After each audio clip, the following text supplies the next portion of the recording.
Friends, in my last lecture, I dealt with the marked unbalance that at present exists between the rate at which the frontiers of knowledge are expanding and the rate at which the accumulating new knowledge is being integrated or consolidated.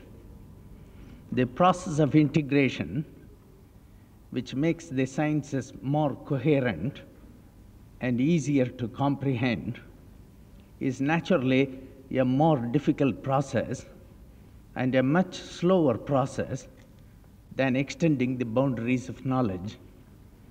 As a result, the sciences get split into numerous narrow subdivisions, and naturally we tend to become narrow specialists, and we find it increasingly difficult to understand one another, and we tend to speak even different languages.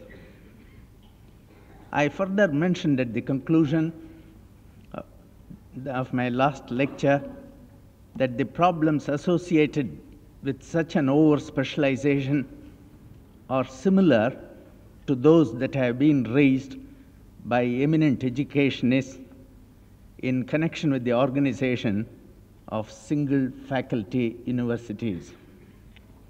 Just as the different disciplines, like the humanities, the arts, the sciences, and technology in a well-organized university act as correctives to one another, in the advancement of sciences too, the different branches of science not only help each other to grow, but provide the appropriate correctives to one another which are needed for their healthy growth.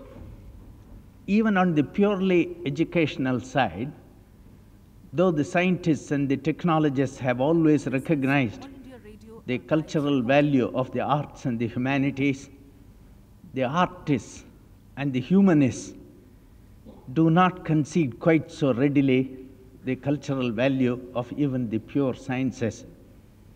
When it comes to technology, it is rarely that one would even remotely associate with it any such cultural value.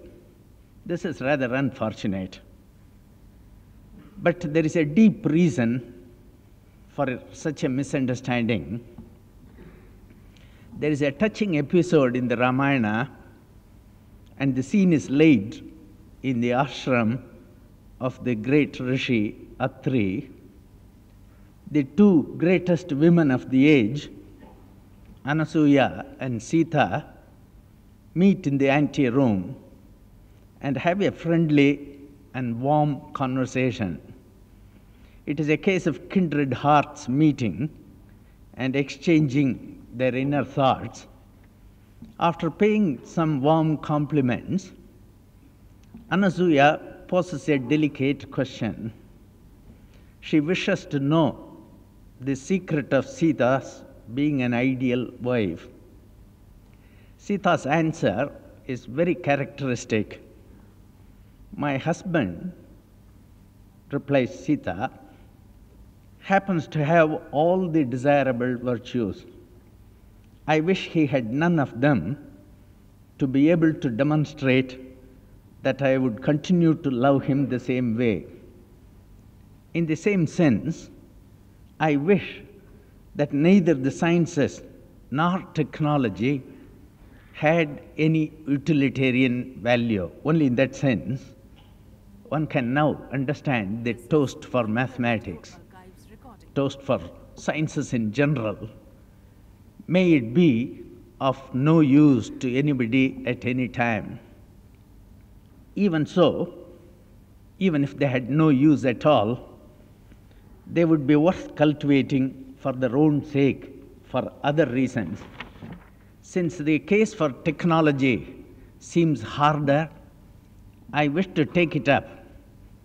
If the study of even technology is shown to have an educative value, the case for the pure sciences will not need any pleading. Lest I be misunderstood as attempting specious pleading in advocating the educative value of technology, I wish to quote an author whose eminence as a mathematician and as a philosopher would be adequate guarantee against any undue leanings towards technology. I am thinking of the late Professor Whitehead. He was a great mathematician and collaborated with Bertrand Russell in writing that classic book on the foundations of mathematics, Principia Mathematica. He was even greater and better known as a philosopher. Many in the audience here, I am sure, are familiar with his philosophical writings, but few are aware that he was equally great as an educationist.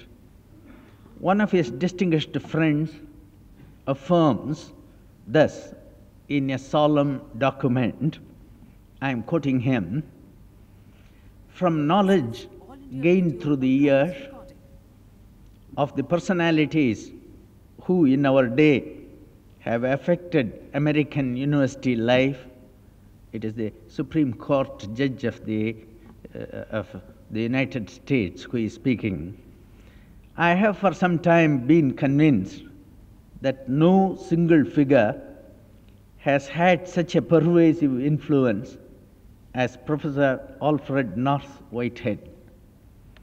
He had spent considerable time and thought on problems of scientific and technical education. His numerous essays and lectures on this subject were published many years ago under the title Aims of Education, and they are included in the Whitehead anthology published recently. Professor Whitehead's thesis is this. I have read his book several times, and I subscribe to his thesis wholeheartedly.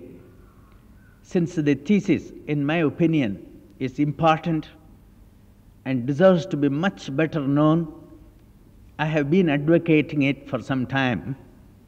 I shall quote briefly from what I said on a previous occasion regarding this thesis of Whitehead.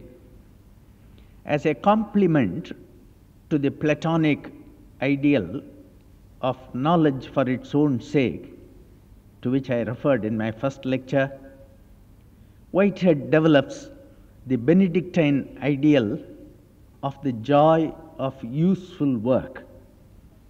And technical education, according to him, is a marriage of the two, which ensures the coordination between thought and action, which is essential for the development of an integrated personality. There can be no adequate technical education which is not liberal, says Whitehead, and no liberal education which is not technical. This will bear repetition. I shall quote him again. There can be no adequate technical education which is not liberal, says Whitehead, and no liberal education which is not technical. That is, no education which does not impart both technique and intellectual vision. That is, by technical education he means no liberal education which is not technical.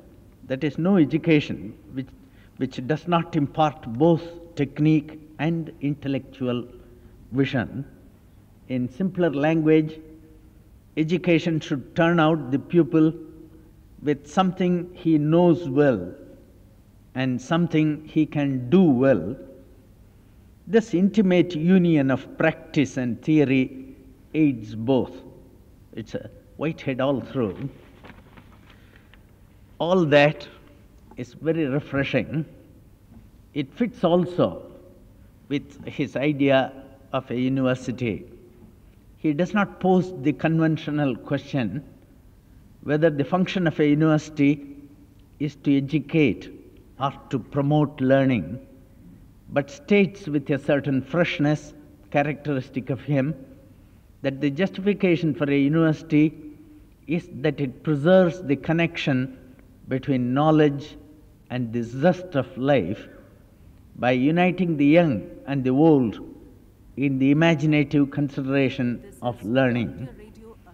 He returns repeatedly in his essays to the problem of keeping knowledge alive, of preventing it from becoming inert, which according to him is the central problem of all education. For successful education, there must always be a certain freshness in the knowledge dealt with. And he adds with some sarcasm, which however seems appropriate, that knowledge does not keep any more than fish. The repeated emphasis made here on live knowledge reminds me of an incident which Sir Charles Sherrington related in one of his addresses.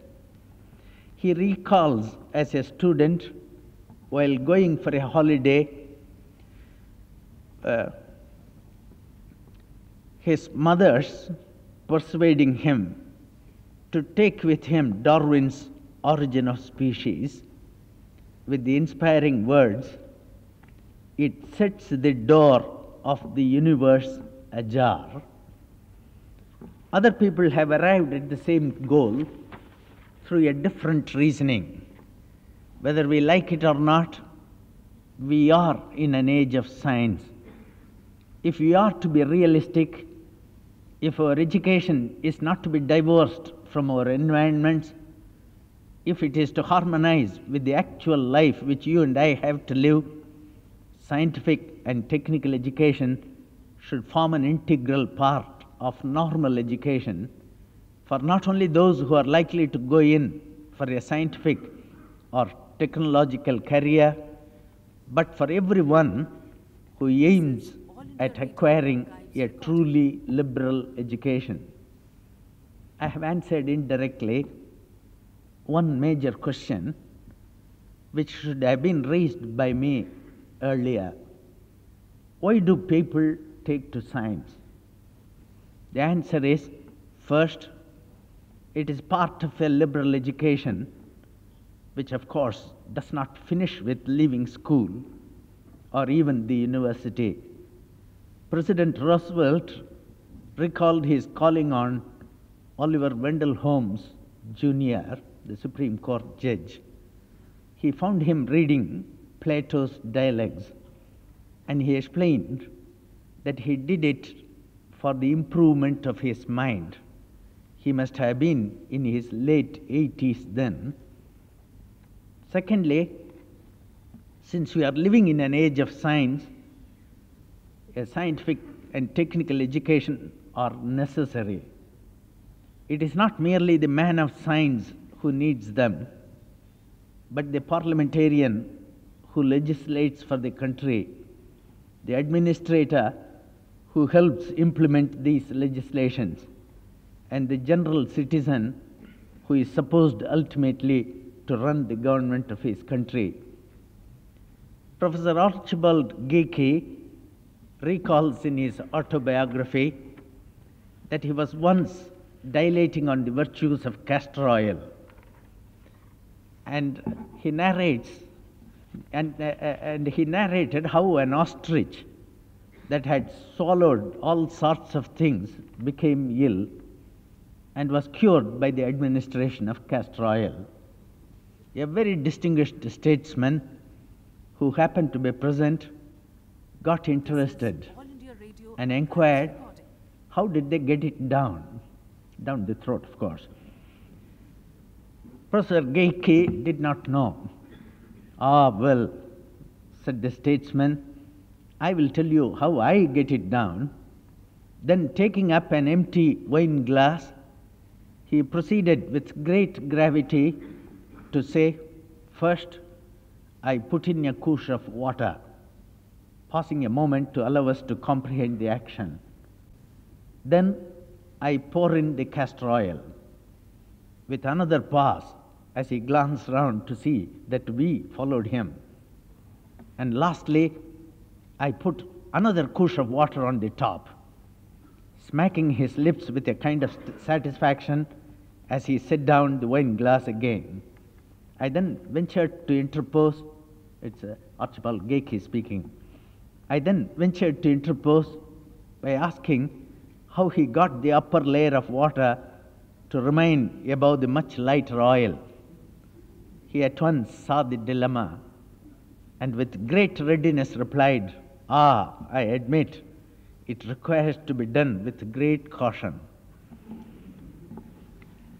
I mentioned in my first lecture that the obvious way to eliminate misuse of science is to stop the misuses. The agency that can stop them is obviously critical public opinion and informed public opinion, which presumes naturally a certain awareness of the public to the scientific implications. It will therefore be increasingly necessary for the public to be interested in science, to be able to discharge their normal responsibilities of citizens. The man of science, of course, takes to it as he cannot help it. The intense aesthetic and intellectual pleasure that he derives from it would be his adequate reward, if he thinks of reward at all. A good experiment, says Tyndall, while talking of Faraday, would make him dance with joy. According to Weierstrass, a mathematician who is not also something of a poet will never be a complete mathematician. I have reserved to the last the most obvious reason for cultivating science, namely its application in technology. In the process of understanding nature, which, as I mentioned in my first lecture, is the major objective of science, one incidentally learns also to control nature. Indeed, these two processes are complementary to each other and help each other. I shall not attempt to give you the innumerable ways in which one can apply science, that is, the innumerable ways in which one can use his knowledge of nature and his power of control over nature for human welfare. One has merely to point to the advances in medicine, agriculture, transport, navigation, air transport, radio communication, the cinema, the television, and the innumerable other scientific marvels which have made modern life so different from what it was in an earlier age. Indeed, these changes have come in so gradually and almost unobtrusively, one is almost tempted to take them all for granted, and one rarely remembers the major scientific discoveries that have made these things possible. In this connection, I generally remind people of the earlier scientific origin of these applications by mentioning the story of the well-known philosopher Prudkow, a pseudonym under which many Russian writers have expressed some bright sentiments. Prudkow poses the question, which is the more useful, the sun or the moon? He immediately supplies the answer himself. Of course the moon, because it gives us light during the night when we most need it. Having thus reminded ourselves of the numerous scientific discoveries that have made an enormous change to modern life, I shall try to give a few typical examples of how a simple scientific result obtained in the course of trying to understand nature without any thought of possible applications has ultimately found far-reaching applications. It would not be an exaggeration if I mention that the most extensive and revolutionary applications have always originated from discoveries made without any thought of their probable applications. There are a few exceptions. I shall mention one later. Take, for example, the discovery of X-rays. In the 80s of the last century, there was a very fashionable experiment which was demonstrated in many scientific lectures. It concerned the phenomena accompanying the passage of electricity through rarefied gas in a sealed glass tube. Röntgen observed that some photographic plates that had been lying near the discharge tube, though well covered with black paper and otherwise well protected from light, showed intense fogging. Other scientific workers before him had made the same observation, but the only moral they seem to have drawn from the observation seems to be that it is unwise to leave photographic plates about when discharge tubes are running. Röntgen, however, drew a different conclusion. He inferred that the discharge tube, in addition to producing light radiations, which obviously could not reach the photographic plates, produced also other radiations which could penetrate through the black paper and affect the photographic plate.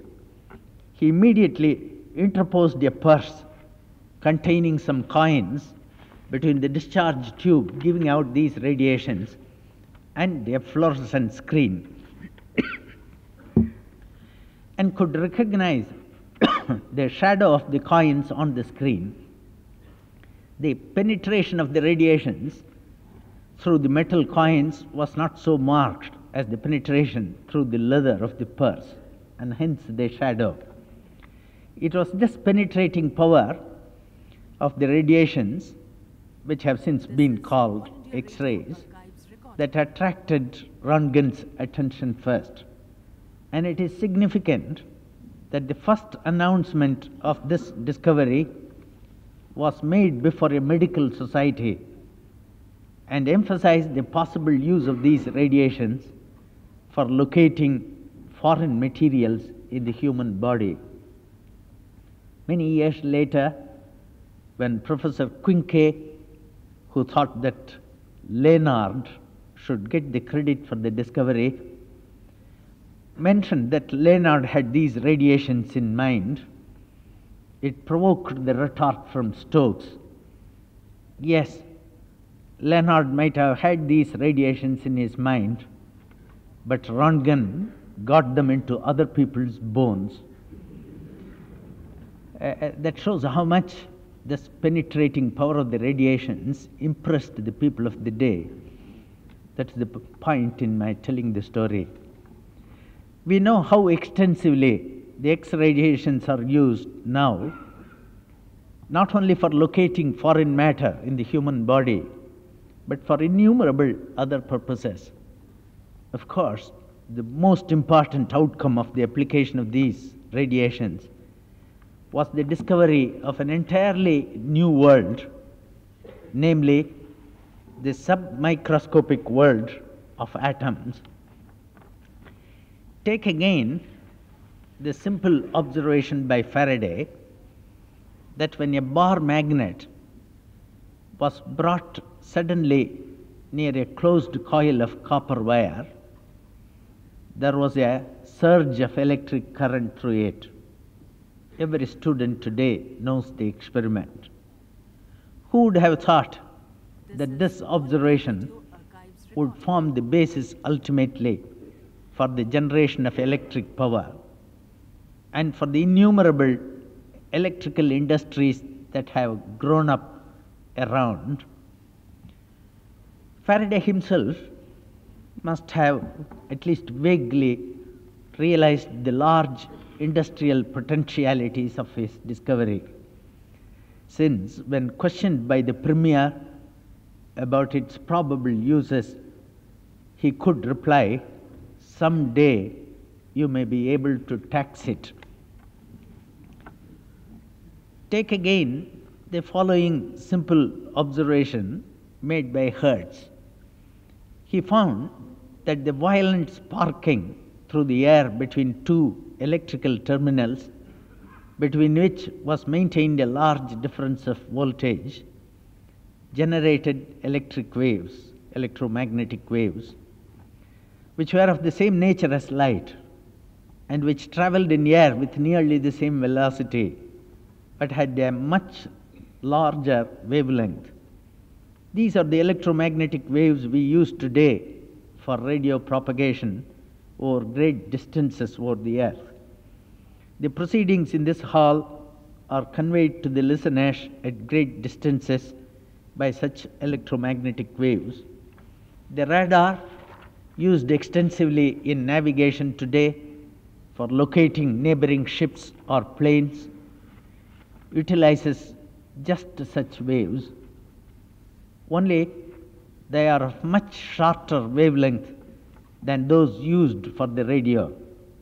Since the shorter the waves, the more precise is the location by them. Of course, there is a limit to the sharpness of the waves that can be used, since the air of the atmosphere does not transmit very short waves. Many years ago, Edison observed casually that a metal filament, electrically heated in vacuum, in addition to giving out thermal radiations, also emits electrons.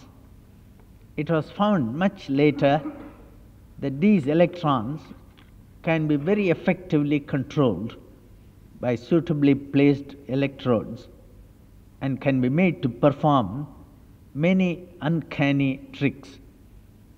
These electronic tubes play an ubiquitous part today, not only in the laboratory, but in almost every industry, whether it is the cinema or the television show, air or sea navigation, automatic control or monitoring in an industry, working of a robot or a calculating machine, one may be sure that the ubiquitous electron is somewhere behind it. I shall mention here just one more example, potentially the most important of them all. Nearly 70 years ago, Becquerel made a striking discovery. I spoke of the electric discharge tube, which had played a major part in the discovery of X-rays. It had been the hunting ground later on for other major discoveries too, like the discovery of the electron. It also played some role, though an indirect one, in Becquerel's discovery too.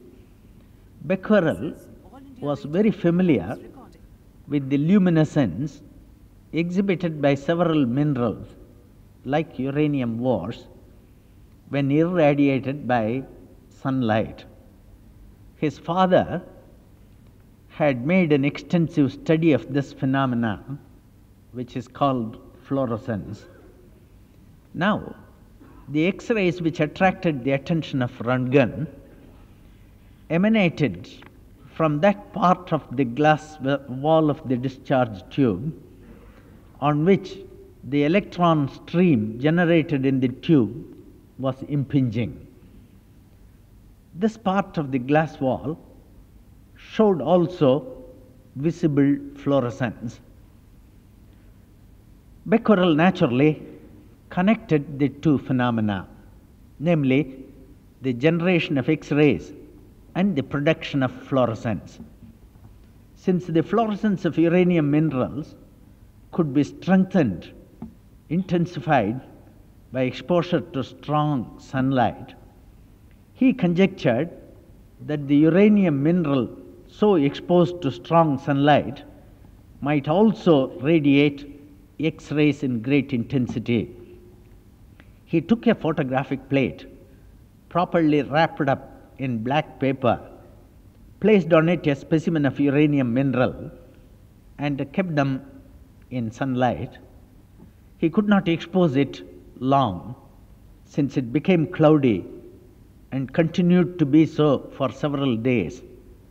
The plate and the mineral thus happened to remain in the drawer together for several days. And when the plates were developed, when the plate was developed, it showed the imprint of the shadow of the mineral, though the mineral had not been exposed to sunlight at all or to any strong light. Obviously, the mineral had been giving out radiations on its own, which, like X-rays, could penetrate through black paper. This resulted in the discovery of the phenomena of radioactivity exhibited by uranium and other elements. Though natural disintegration of the radioactive elements involved the generation of energy, no one at the time thought that it could be utilized, since natural disintegration was so slow and did not proceed long enough, since the end product is lead, which is a heavy element too, and further the disintegration could not be accelerated. Generation of power from atomic disintegration remained just a dream till the phenomenon of nuclear fission was discovered. Since my main purpose here is to illustrate how some of the major applications of science are based on discoveries made without any thought of their applications, the discovery of fission, nuclear fission, forms probably the best example.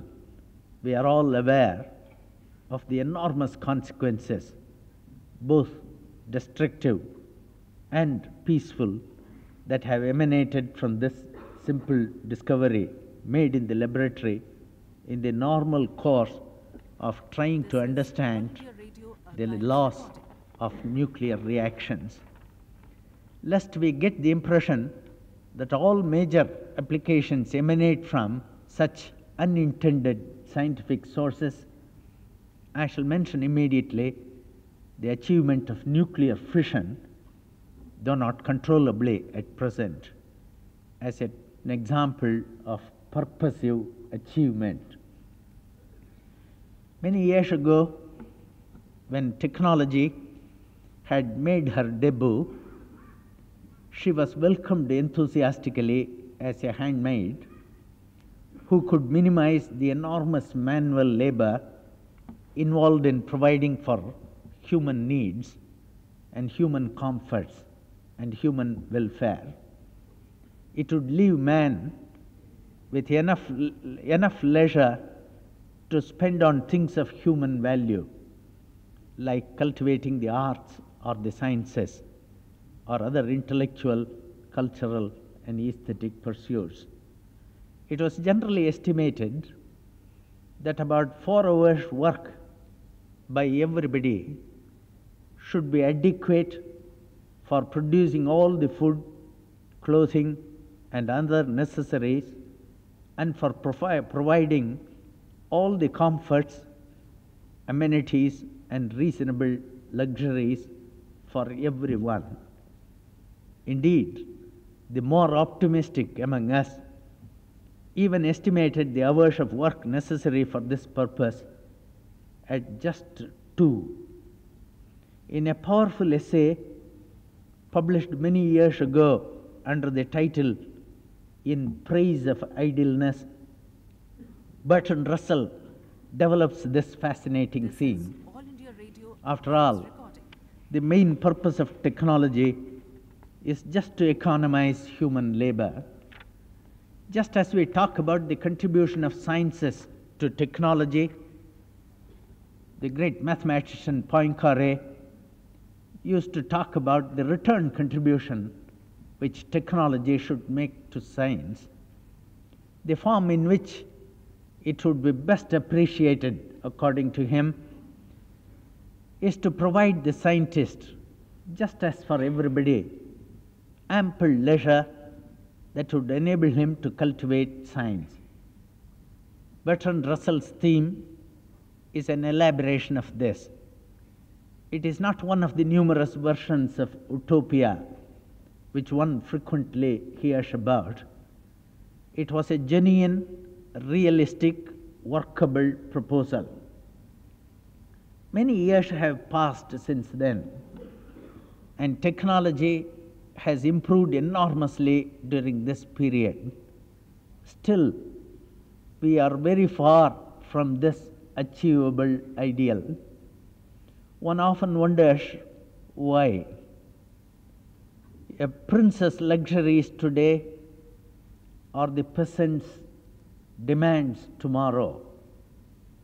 Our demanding newer luxuries, better and more comfortable transport, better television in natural colors preferably, better fibers for clothing ourselves, better cosmetics, better everything, may be one of the sources for absorbing some of these extra hours of work.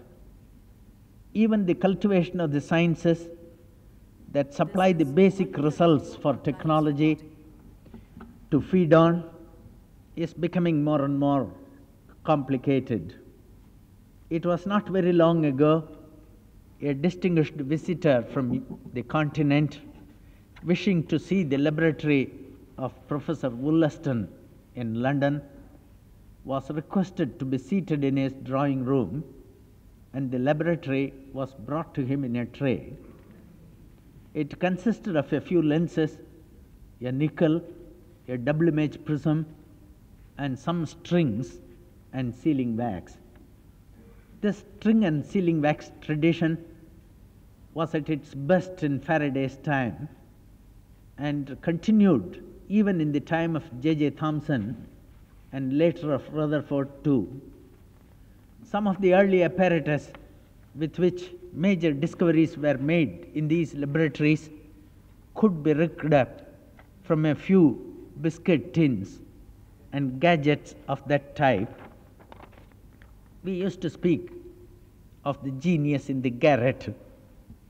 But today, the muse of science has become much too sophisticated to be wooed under these simple surroundings. Even the cultivation of the sciences has become an appreciable part of technology.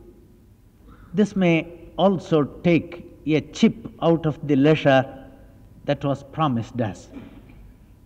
Even taking all that into account, one knows that they cannot account for all the cut on the promised leisure.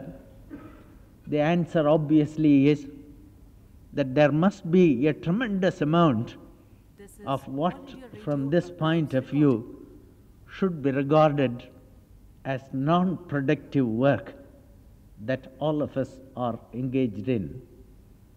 Sherlock Holmes gave us I have missed the sheet. Sherlock Holmes gave us a dictum which we find very useful in the laboratory and elsewhere. It is simple, my dear Watson. When you have exhausted all the other possible alternatives, whatever remains must be the truth, however improbable it may be.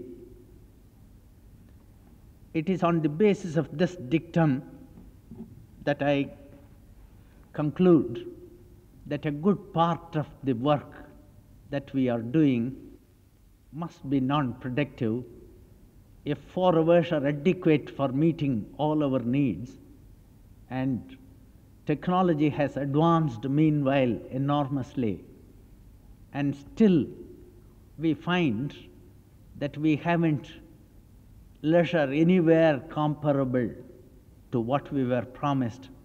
There must be a leak somewhere, and it is for others to say from direct experience whether it is so. And it must be this enormous leak which is consuming the leisure which we promised ourselves and which we do not have at present. When we have found that leisure for doing the real things of human value, artistic, cultural, or scientific, we can promise ourselves a much better world than we find ourselves in. I shall conclude this lecture by referring to a small incident which is very significant, which Priestley mentioned during the war in one of his broadcasts. A woman worker in a factory, while going to the place of her work, saw a professor scholar lounging in one of the park seats, and she asked him the question because she was provoked. "What are you doing, Professor, when we are sweating to save civilization?" It was during the war. And came the characteristic reply of the professor, "Madam, I am part of the civilization which you are trying to save." Thank you.